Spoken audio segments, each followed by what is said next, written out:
This is Duke University.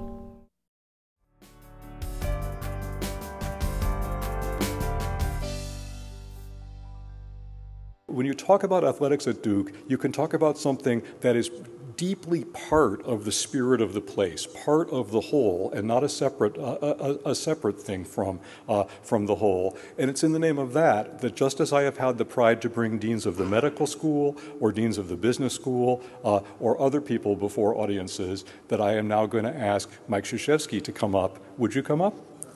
I suggest you sit in this seat. This one? Yeah, just like when you're in my office.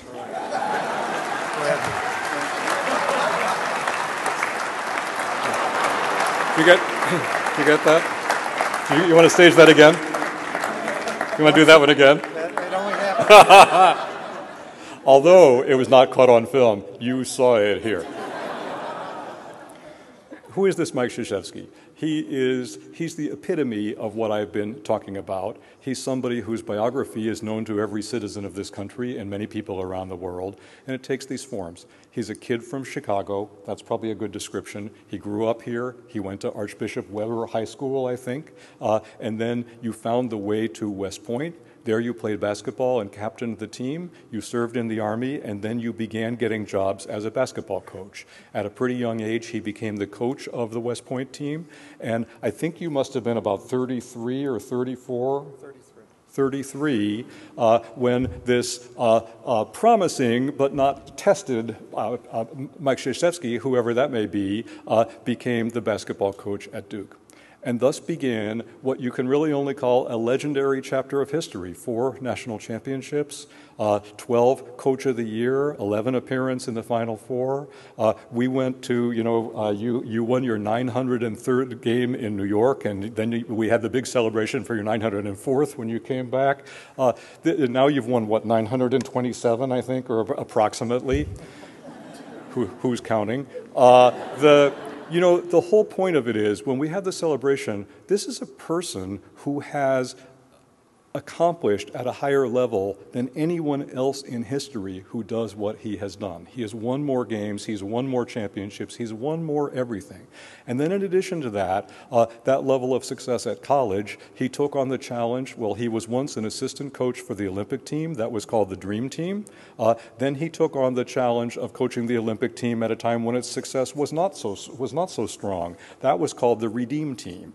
And that was, seeing you covered with your with all your players at the Beijing Olympics putting their medals on you as if you were the one who had enabled them to be the winners. That's just one of the images that I will just have etched in my mind as long as I would live. So I've talked about college coaching, I've talked about Olympic coaching. Anybody who's at Duke knows that actually Mike's career at Duke is by no means confined to the athletic department. You lecture at Fuqua. There's a leadership program that people come from all around the country to participate in that's located at the business school. You are one of the very active supporters of the Children's Hospital. When the Duke Gardens wanted a speaker to come speak to their board, you're going to say, surely this is improbable. They asked Mike Krzyzewski, who turns out to be a demon gardener on Sundays. And so, so like everything you participate in, and then if you were to step out into the city, every time I leave my driveway and drive down Chapel Hill Road into town, I go by the Emily K. Center, named for your mother, which is a civic institution that tries to give the rudiments of opportunity and education to kids in Durham who might not otherwise have them. Who are they? They're people who are at their age in Durham what you might have been at some age in Chicago. So in other words, you're talking about somebody whose name has become synonymous with Duke, but even more than that, someone whose name has made Duke synonymous with excellence and the pursuit of excellence. So please join me in welcoming Mike Krzyzewski.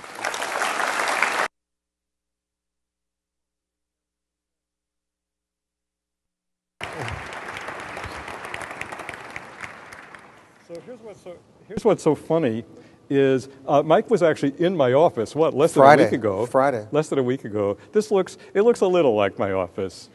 I told Dick it's cleaner. He told me it was cleaner. And he used a word that horrified me. He said it doesn't have all that rubbish lying around. I thought he was going to say rubble, which I wouldn't have found so objectionable. But I told you that that rubbish is work. It's all work. And good work. My friend. I was asked to suggest a Duke person who we could try to get to come to Chicago. And I just thought it would be fun to say, well, all he can do is say no, so we asked you. And right away you said yes. You are the missing link of Duke and Chicago, if there ever was one. You know, you are the boy of Chicago. Let me ask you this question.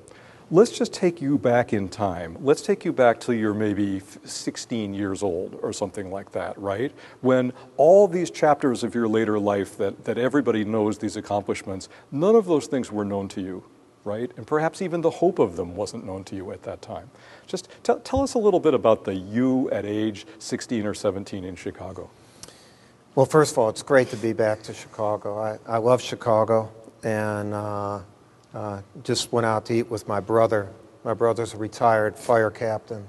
He's my older brother. He's 6'6", 260, and no one ever beat me up because they're afraid my brother was going to knock the hell out of them. That's why I never beat you up. I introduced him to Dick right away. And but growing up in the city, you know, this city is the best city for people in the world. That's why I wish the 2016 Olympics would be here, which we lost out on, and because it's a city that embraces diversity and the strength of diversity. And I grew up in a Polish neighborhood, 2200 West on Augusta Boulevard. That's two blocks west of Damon Avenue. You know, about a mile and a half from the United Center. And when I was 16, I did a lot of dreaming. I was a good basketball player and a good student, a very good student. And I had people who believed in me. I had parents who gave me private education, although my mom never went to high school. She was a cleaning lady in the Chicago Athletic Club, right not too far from here. And but I always believed that something good was going to happen. And I went to the playground, and I'd shoot there by myself, and I would dream of, I'd have an imagination of always winning. I'd take the ball, and there's 10 seconds to go, and Krzyzewski's coming down the court, and, we're down by one. He scores! If I hit it, I went crazy.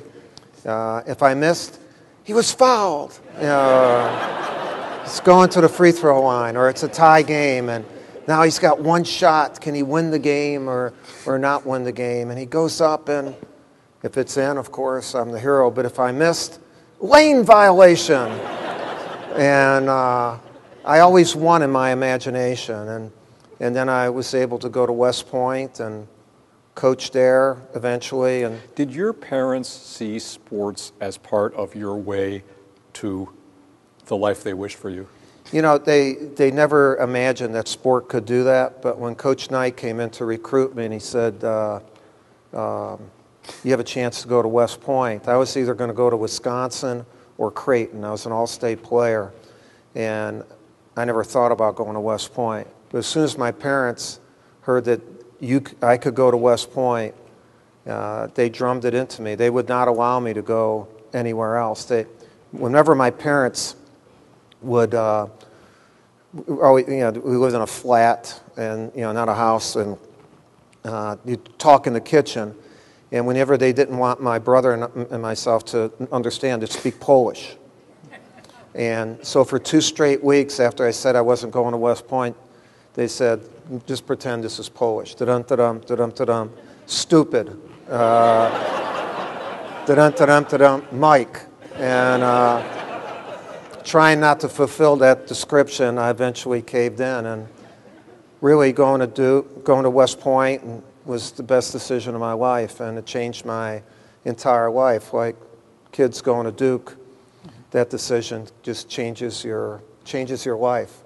Well, so you played in college, and then you were in the Army, and I think you coached while you were in the Army, and then you began getting coaching jobs. Now everyone in the world knows you as the coach, but But I'm just interested to think back to the early phases of your life where, everybody needs a job, and you got a job, and your job is as a coach. But at a certain point in your life, it must have begun to dawn on you that this was a calling more than it was a job.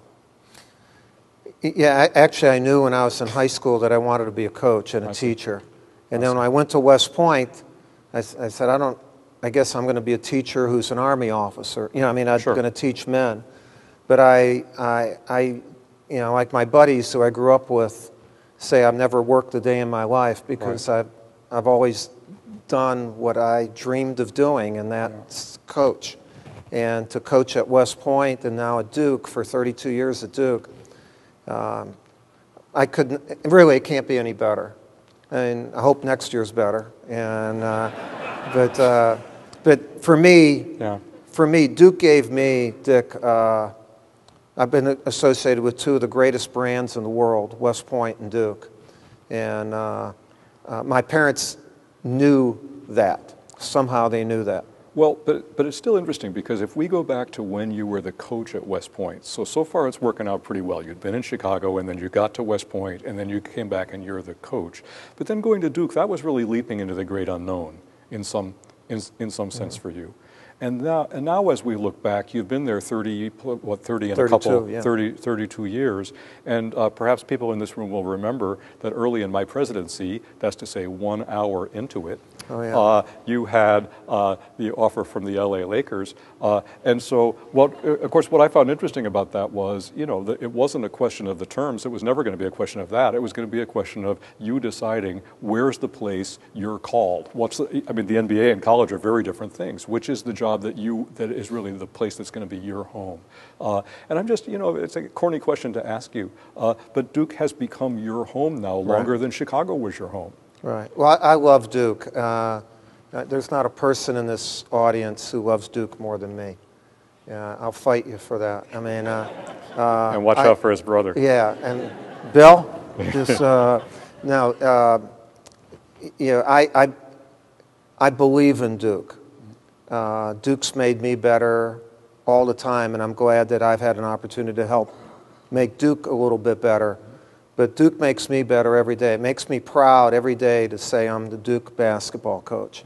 And all of you who are graduates or you're undergraduates or whatever, you'll appreciate the kids who are going to school there for the first time. You will love being a Duke graduate your entire life. That's right. There'll be a sense of pride.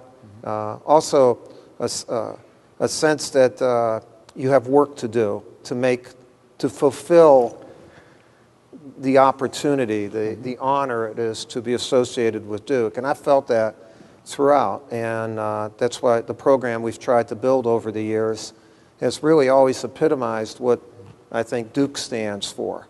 And so it's been a really good connection. So when you chose to be a college coach instead of a professional coach, among other things, you're choosing to have at least 1/4 of your team every year be people who were in high school the year before. And that's right?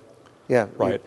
So it's one of the reasons, I felt that when you and I first made our connection, I felt the thing I understood about you is we call you a coach, but what you really are is a teacher. And if we want to use another word, we'd say you're a developer of human potential. Right? That's what you do. Every year people come, and they wouldn't be on your team if they didn't have a lot of potential, but the best person who ever came to Duke wasn't good enough the first day to be what you wanted them to be. I don't even know how to make this a question. Here's the question I want to ask you, and you please give a good answer to it. Okay. How do you take people who have had the congratulation for being the most talented person in the world and put them in a position where they realize you've actually got to reach way beyond where you now are, right? Right. You have to, you're going to put them in positions where they're going to fail. And for some of them, they're going to fail for the first time. Right. Because you're going to have to help them change their limits. And I learned that at West Point, that there's no way of learning something new without looking a little bit bad in it, or sometimes bad for a long period of time. But you have to have somebody who believes in you that you can reach the limit, because sometimes you won't be able to believe in that. And that's what I try to do. I think the very first thing is when we recruit a kid, we try to develop trust. And I tell them that I'll be someone in their lives that they will be able to trust their entire life. But I really need for them to trust me during the first stages of our relationship. One, where they might come to Duke, and two, when they're at Duke and learning to go to these new limits, that I'll be there for them. And sometimes tough, not just hugging or whatever. Sometimes, I mean, there's no physical abuse, that, at least that you can see. I hide it very well. What a relief. Yeah.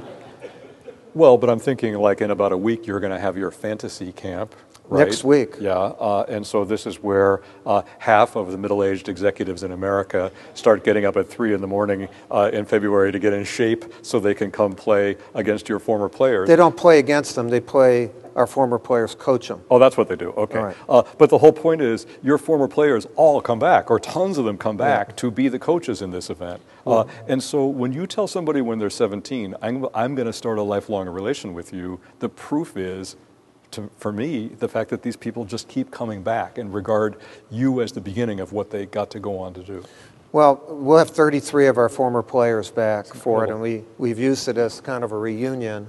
And also we have a family, we have a Duke basketball family, and there's guys from the 80s, 90s, 2000, and guys who, just left a year or two ago. That's right. And so how do you bring members? It's like a reunion, and it's a networking thing that we bring everyone back and keep our culture going, and also expose them to about 70 to 80 pretty high worth individuals that might help our players transition to things that they are doing after they get through playing basketball. Although we'll have some current pros there, like Kyrie Irving will be there, Nolan, Smith. If they don't beat the Pacers tonight, Battier will be there.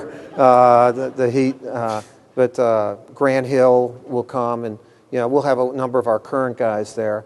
And it's a way of us renewing relationships. One thing, like with former players, because I got to concentrate on my current class, That's right. those guys who are there. That's right. When do I get a chance to connect to all these guys, find out what they're doing or what they need?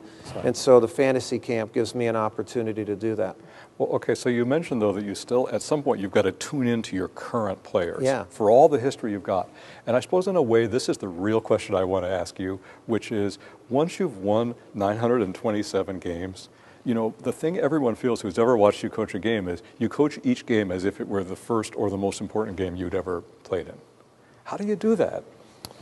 Well, I think I do it just like the outstanding teachers that you have, the professors, and at Duke. They know that class that they have at that time is important because they're sharing that moment with those kids for the very first time. And so I don't want our team next year to try to win the national championship so it'll be my 5th. Right. I want to experience it through them. So at 65, it's a cool thing. I get a chance to connect with an 18, 19, 20, 21, 22-year-old while they're trying to achieve something for the first time. Right. And that keeps you young, it keeps you motivated, and it keeps it new.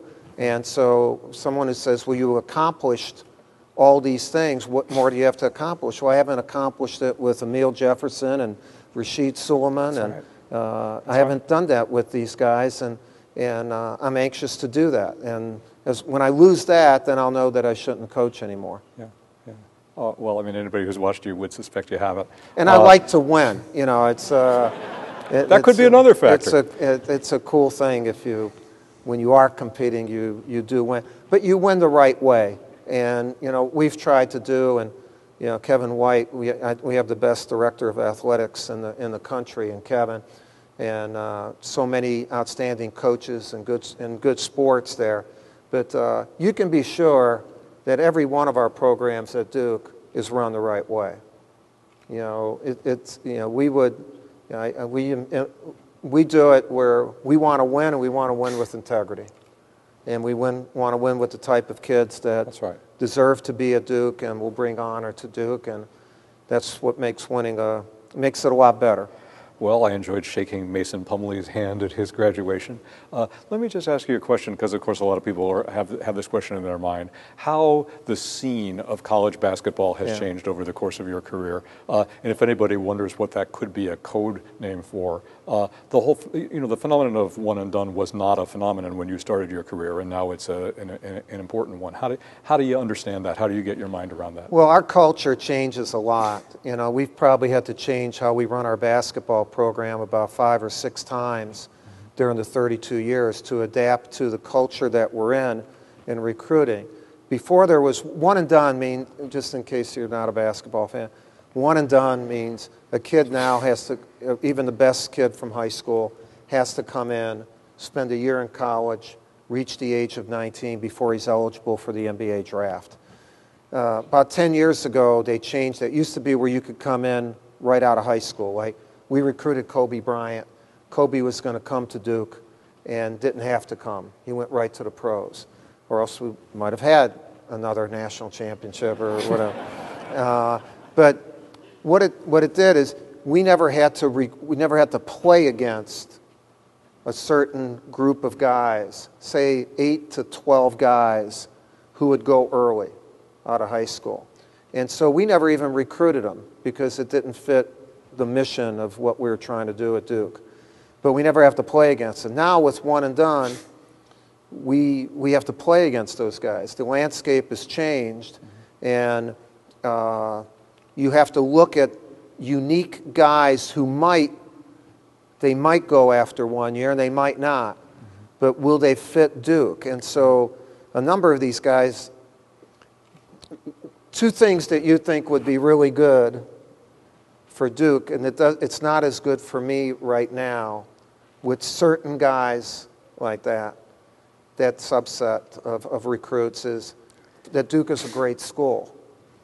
Well, a number of the one-and-done players do not want to go to school.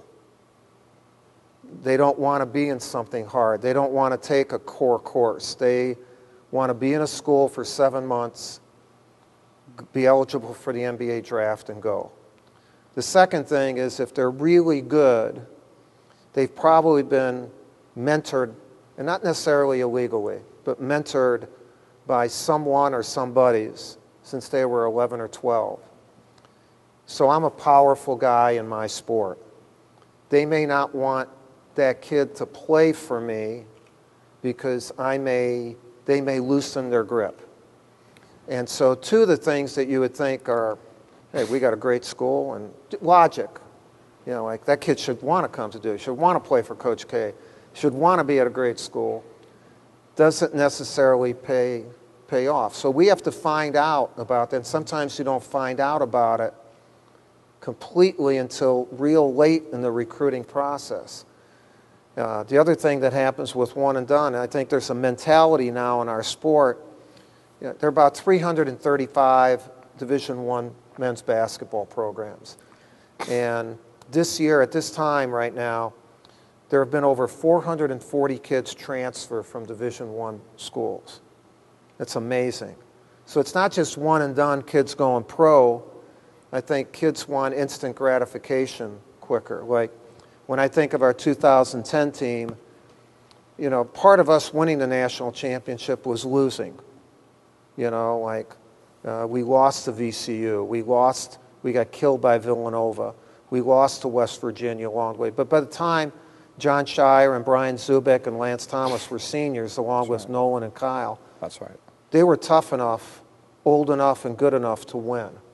And so it's just a different time. It's harder to teach our culture and to get some of the dividends of having a deep family now. It's much tougher now than it was even 5 years ago, and definitely a lot tougher than 10 years ago. So we have to keep trying to find ways of maintaining the top level of excellence. I mean, look, since 2000, we've averaged 32 wins a season. You can only schedule 30 games. Okay, that means ACC tournament and NCAA tournament. This graduating class with, when we finished it, the last 4 years were 124 and 24. That's 31 wins a season. And but it's tougher to navigate that now. And we're, again, we're figuring it out. And we believe we can still win. Like, we believe next year's team will have a chance to win the national championship. And it's because of the quality of guy that we have. But we have 2 good kids coming in. We've redshirted two kids. So we have 4 new faces. And then there's a belief, just like when I was 16, and now 49 years later, I believe in my dream we win. So it's my responsibility to make sure while they're dreaming, I help them dream big, and that we work big to change a dream into reality. It sounds simple. Yeah. But that's the way we've won at Duke. That's right. That's why we've won at Duke, and I'm not going to change that. It's the satisfaction of watching over the course of a season is not just the individual games, but watching that arc and watching how you bring people together and help them make something together that none of them could have really been or imagined. And you're surely right that it's through the losses as well as the wins that you form the character that enables you to win at the end. Let me ask a little, because I'm sure many people wonder, so you coached college, and then when you went to coach the Olympics, then it's a whole different kind of thing, because then you didn't you didn't start talking to these people when they were 15 years old. You didn't assemble a team. They're not taking classes for you. It's a group of people brought together on short experience, and you got to make a team out of them. Well, this will be my 7th year as the national coach for the United States, and it's been an amazing experience for me. I've learned so much. I took it over when I was 58. I've learned more in these 7 years than I've learned in any other 7 years of my life, because I keep learning by being the Duke coach. And now I'm with 3 other outstanding coaches, but I get to coach the best players in the world, and they're really good guys. But you have to adapt to how you coach them. Sure. When I'm coaching the Duke team, I'm trying to help them cross bridges that they've never crossed before.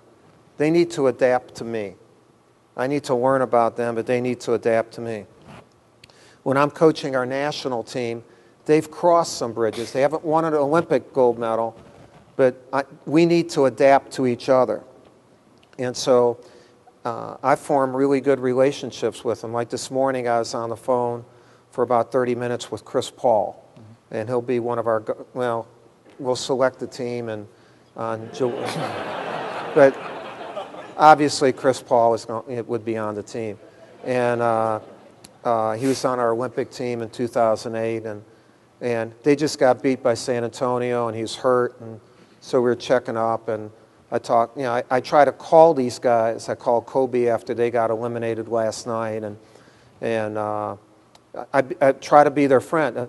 A really important thing with this, when I first got the job as the national coach, people said, well, he doesn't coach pro players. But it's actually been a benefit, because I don't coach against them. In other words, I'm not the Laker coach or the Knick coach. So when I have them, I'm their coach. And I can develop a coach-player relationship with each one of them. And it's been a real plus. Didn't Kobe Bryant say that by being on the Olympic team, he got to have the experience of being a college player under you? Yeah, you know what he said? He said, since high school, Dick, he said, no coach has ever tried to motivate me because I get paid a lot of money. And he told my daughter, Jamie, he wrote a book called The Gold Standard on the Olympic experience. And he told Jamie, he says, your dad and his staff try to motivate me every day. It's a cool thing. He says, I love it. And just even in your own workplace, sometimes you pay people a lot of money, to do things, but they still need to be motivated. They need to feel part of the process. And I think that's, we have great relationships. I just hope we're healthy enough. We've lost a few guys from our team. Well, it's all about challenges. I'll ask you. Well, I mean, that's what winning is, right? It is. Yeah. I'll ask you a last question, and then maybe we'll take a couple, Sure. a couple from the floor. And I would just ask this, to switch the subject a little. Every time I drive downtown, I drive past the _K Center, and probably every time you do too. And so this is something of your life that's connected with your success, but it's also, but it's something a little apart from that. I mean, so here's something that your mother's name lives on in Durham, North Carolina. Right. Okay. And people don't go there to become basketball stars. They Right. go there to get the support in early schooling that's going to enable them to go on and fulfill themselves by going to college later on. It must be so meaningful to you to have been a part of creating that thing. And I would just like to hear you talk about it. It's an amazing thing. We're in our 6th year, and the idea came about because basically my mom believed in me. She believed in me to be tough enough to say, you're going to go to West Point. And there are a lot of kids in our area. We service about 1,500 kids a month, but there are 120 kids that are in our K-through-college program that come from 30 different schools in Durham. And basically, they're talented. They have to compete to get into our program, but they're not getting enough education at their own schools. And so this is a particularly great year because we have our first graduating class. We actually have 9 ladies, 9 girls, who are all going to college, and they're the first ones to go to college in their families, just like I was in my family. And thank you. They've also received over $300,000 worth of aid, and so most of the money, it took us $7 million to build a place and all that, and it takes us a lot of money to maintain it, but it's producing right now. And I love the fact, we try to let people know that their parents are their friends. Like, here's Coach K, you know, he's won all these games, and when I can tell a kid, the best person in my life was my mom, and it's not a lie. And for them to have people who believe in them and support them. And what's an interesting thing, too, is we get as many volunteers or more than we need. Sure. And a lot of them are Duke students. That's right. And about somewhere between 40 and 50% of the Duke students who volunteer have changed their major to something else as a result of being a volunteer at the 𝐃𝐮𝐨𝐿 Center. And so it's really a great place. Our fantasy camp helps fund it, and other stuff that we do to make the money for it. And but it's, to me, again, not to be too religious, the priest at Weber would say he's trying to be religious, huh? And but I truly believe if you're given a lot, you should do something with it. And I've been lucky. I've been given a lot. And so we're just trying to do something with it, and it's something I think really good. Well, we go to Cameron and we see all the banners, but no one's ever going to see a banner for the 9 people who are going to go to college, whose families wouldn't have known how to help them form the ambition or sustain the ambition over that period of time. Because all of us who've been successful had that at some point in our career. You did, and now you've made that possible. I just think it's fantastic. Well, and we're going to expand this. We're going to expand it, and so we can service more kids. And so I'm proud of it. My mom would be dying laughing, like, Mike, you got to be sad. That you've named a place for me. And I said, you're darn right, Mom. And there should be bright lights on it every night. That's great. Well, here's a bright light tonight. Thanks for answering my questions. I could ask 20,000 more. But let's see if there's a 2 or 3 from the house. Here's one. If you stand up, there's no mic. We'll repeat it. Or there's a lady. Here comes a mic.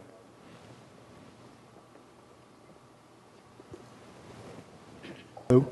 Yeah, you got it.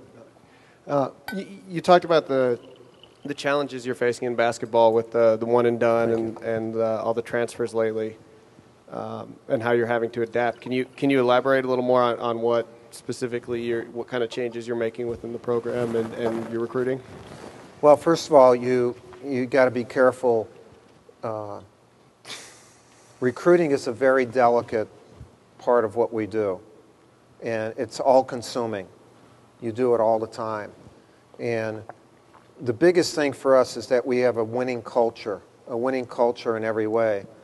And when kids did not go early and you had them, you basically had the older guys teaching the younger guys. And you had maybe your best player who's an older guy teaching a younger guy. Now your older guys may not be your best players. Okay? Your younger guy might be the most talented player. And so how do you go about maintaining your culture? I have all my assistants are former Duke players. That helps. My managers are huge in that regard. And then we have to constantly look at, do we invest? There are a lot of things going on in our sport, okay? It's like you live in Chicago. We have to travel through alleys and side streets, and everyone thinks that we just, like, people knock at our door and they come in, which is the biggest misconception in the world. Like, we recruit all the time. And sometimes when you recruit and you cast your lot with one kid and you spend 3 years recruiting him and you think you're going to get him, and then something happens and you don't get him. It's not just not getting that kid. It may be too late to come in with another. It is too late to get another kid. So we have to constantly now look at what's our balance of going after a kid too long and trying to get a kid a little bit early, and stuff like that. And also, the kids you're recruiting. This is a very technological age. Like, how do kids talk to one another? They're more shallow in what they do. They tweet, they instant message, they Skype, they text. How do we stay current in that? Like, so I'm investigating ways of doing that. Like, my whole staff is on Twitter and Facebook and stuff like that. I've not gone on that, now. But Mike will be your friend. Well, but probably soon I will be on Twitter. And I'm working with, I'm represented by an agency called CAA, Creative Artists Agency. And I'm working with their people on social media to figure out where my place would be and how it would interact in a bigger sense to adults and whatever, but also how it would interact with younger people. And I'm 65, so the kids, I have to be in their culture. I have to relate to them. And I also have to tear down, you want it built up, like, hey, is Coach K calling? What's a cool thing? It's a cool thing to be recruited by Duke. When does it stop being cool and start being serious? So there are a lot of kids who would want to be recruited by us.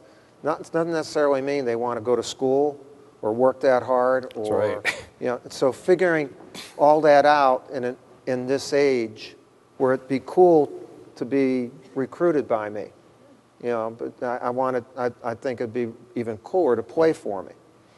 And so how do we get that across? And we're constantly looking at ways of doing that. Well, I'll tell you, when Kyrie Irving, during the period when the playing of professional basketball was suspended, came back to Duke to take more courses to advance toward his degree, I thought to myself, that's a good recruit. Yeah, Dick, too, when we're evaluating, sometimes the littlest thing can, like in our sport, there's only one winner, the NCAA champ. So in 37 years of coaching, I've ended the season 4 times winning, 33 times losing. College football, there are 105 Division I programs. They have 35 bowls. There are 35 winners, out of 105. And so, like, we won the national championship in 2010. A year ago, if Kyrie's there, you don't know that you would win, but he would have been the best player in college basketball. And so you got to be careful how you change things. This year we were not as deep or as strong a team, and then when we got hurt at the end, the last week and a half of the season, we played awful. And we were destined to be bounced out of that tournament, especially with Ryan not being there. We couldn't turn it around. And so do you do a wholesale change of everything, or do you just take a punch in the mouth and say, okay, I didn't like that, let's figure out how to punch somebody and not get punched. And so it's how we could have won 2 out of the last 3 national championships, but we didn't. We've won 1 out of the last 3. And we got to try to figure out, in doing it the way we've done it all along, how can we win it next year? My goal each year is to win the national championship and to do it with the integrity and the class that Duke deserves. That's great. And my goal doesn't change each year. And I would hope that you all are proud of what we do when we win and when we lose. Because if we lose, we will lose. Thanks. We will lose the right way, too. There'll never be an excuse. We'll lose with integrity and dignity. And because we believe that that's just a stopover for us eventually winning. And I believe in the basketball gods. They're always looking at you and trying to figure out, are you doing it the right way? And we're going to do it the right way. Mm-hmm. And I can tell you, I'm as competitive as I've ever been for this game, and I'm smarter than I've ever been because you learn through your mistakes and your experiences. And when you're 65 and you've coached for 37 years, you have a lot of experiences. And my goal right now, I think we have a solid group and our program's in great shape for Duke next year. And now my goal is to win the Olympics in London. And that will help us. It helps Duke, it helps us to get ready for the next thing. And so that's where we're at right now. Please. You can. I'll repeat it if you.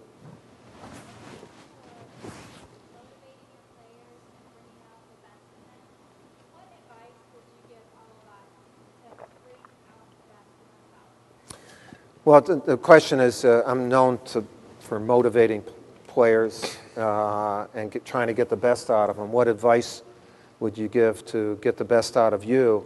The very first thing is you will not get the best out of you alone. So you will not get the best out of you alone.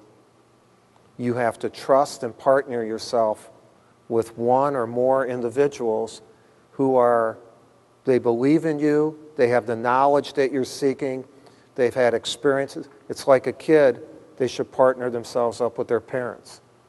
There's nobody who's going to believe in you anymore. With a coach, you probably have heard me say this. I've been here so long, so I probably said all these things, and you get bored from it about it. But I believe in the expression, 2's better than 1 if 2 can act as 1. And so I want every player to trust me, and I'll trust them. Tell each other the truth, and how can the 2 of us make you better? And I promise a guy that I'll do that for the rest of your life. Whenever you pick up the phone, whenever you see me, I will tell you the truth. And sometimes you may not want to hear it. A lot of times you will, hey, you just won a big game, you just got a contract, you just did this. But I also will call you and say, will you get your head out of your butt? You're playing weak, or what the hell are you doing with your life? And to become better, you need to try to find some people like that. And they're hard to find. They're easier to find at Duke. That's what makes it a great school. Whether you're an English major, in medicine, and law, we have some of the best people in the world who want to do exactly what I want to do in basketball. That's exactly right. That's one of the reasons I've stayed at Duke this whole time. There are amazing people at our school who are willing to give that to others. And that's why, that's why we're the hottest school in the world. People are afraid of Duke. They are, because we've made more progress in the last 3 decades than any school in the world. And we've done it because we've had outstanding leadership, whether it be Terry Sanford, Keith Brody, Nan Cohan, or Dick Broadhead. We've had 4 of the most amazing presidents in that 3-decade experience. And they've gotten it. They get it. This is a golden time for Duke. We have, with Kevin White, with Dick, and the deans that he has, Peter Lang, this is like a dream team. I mean, they couldn't compete with Bird, Magic, and Jordan and those guys on the court. But we're less often injured. Yes. I'm telling you, it's a golden time for Duke University. I love our team. I love our team at Duke, and I'll do anything I can to support that team. If you think I'm going to call on one more question after he said that, you are wrong. I will conclude by saying this. It's fascinating to be up here. I ask you questions and you answer them sincerely. You answer them out of your experience, out of the trials and lessons of your experience. You're a person who brings the freshness today to this sport that you did at the beginning, but you bring all the wisdom you can only learn through all this experience. But I said something when we had the great celebration of you becoming the winningest coach at Cameron, and it was funny because you've won more games than anybody, but I said, but you never won a single one of those games. You never got out on the court. You never scored a basket, right? It was your players who won every one of those games, and so you were the one who helped them become the people who could win all those games. And it just seems to me, in some sense, that really is the profound mystery of universities, is how you take people with potential and how do you surround them with the environment in which they understand how precious human potential is, and therefore form the desire to do the hard work of living up to it and the exhilaration of it. So for me, I'd have to say I come here really to pay tribute to you as what I think you finally are, which is a great teacher at a great university. Thanks, Mike. Thank you. Thank you very much. Thank you. Thank you. That's a great answer. Thanks very much. Produced by Duke University. Online at duke.edu.